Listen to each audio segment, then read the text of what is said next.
Switzerland is a magical country. Its unique blend of French, German and Austrian culture make it one of Europe's most interesting places. No country is more well known for its natural beauty, as any time spent in the Swiss mountains will show. This might have something to do with Switzerland being named the world's happiest nation, one of countless impressive national attributes. Switzerland is also one of the most wealthy countries in Europe, but this might soon change. Not because Switzerland is in decline economically, but because it might not be as European as it seems.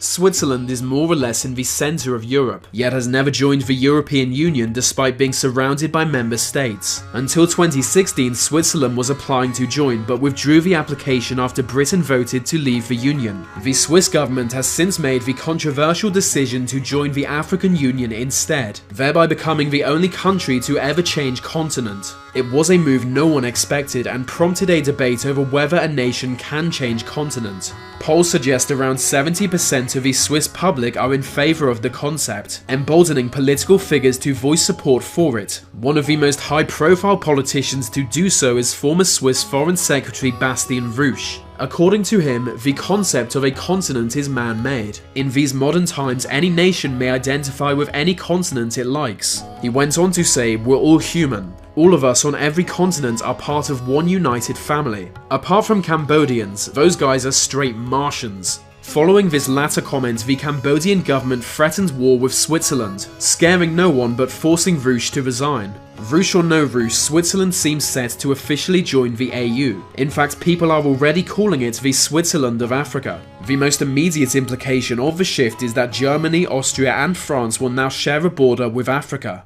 This looming implication has caused far-right groups in each of these countries to riot at the prospect of being so close to Africa. After months of rioting, several groups came together and invaded the tiny island of Liechtenstein, which borders Switzerland. They now rule Liechtenstein as the Fifth Reich, and no one can stop them. One other implication is yet more controversial. A membership requirement of the African Union is that each country adopts Swahili as the official language. This would effectively mean the Swiss population are unable to understand any legal documents, as few within Switzerland speak Swahili. It would mean politicians would need to give speeches in a language they don't know.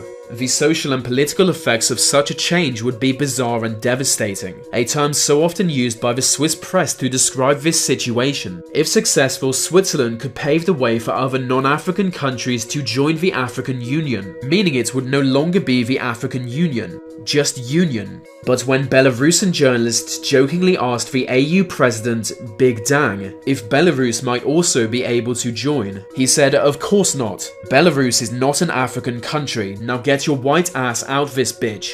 His response was unexpected for several reasons. When asked why he was so crude in responding, he admitted having a perhaps irrational dislike of Belarusians. It goes back to when he was a boy. One day his father brought home a puppy which at first seemed like a normal loving dog. But as it grew older they began to realise there was something wrong. The dog had Tourette's, often barking and cursing when doing so was not appropriate. This was especially embarrassing to young Dang. And as the dog was from Belarus, he grew to dislike all things Belarusian. This may suggest that other European states might be able to join the Union, but only if Swiss integration goes smoothly, and it might not. A new political party within Switzerland is specifically opposing membership. The Oh No, God, Please No party has grown from nothing to 100,000 members in just 6 months. It's become a serious political force and could possibly bring down the government in the next election if they continue to grow. Only time will tell what route Switzerland goes down. Will it join the African Union? Will Oh No, God Please No derail such efforts? Will Swahili find a new home in Switzerland? It's hard to predict the future of this small country, but whatever route it takes will not be a smooth journey.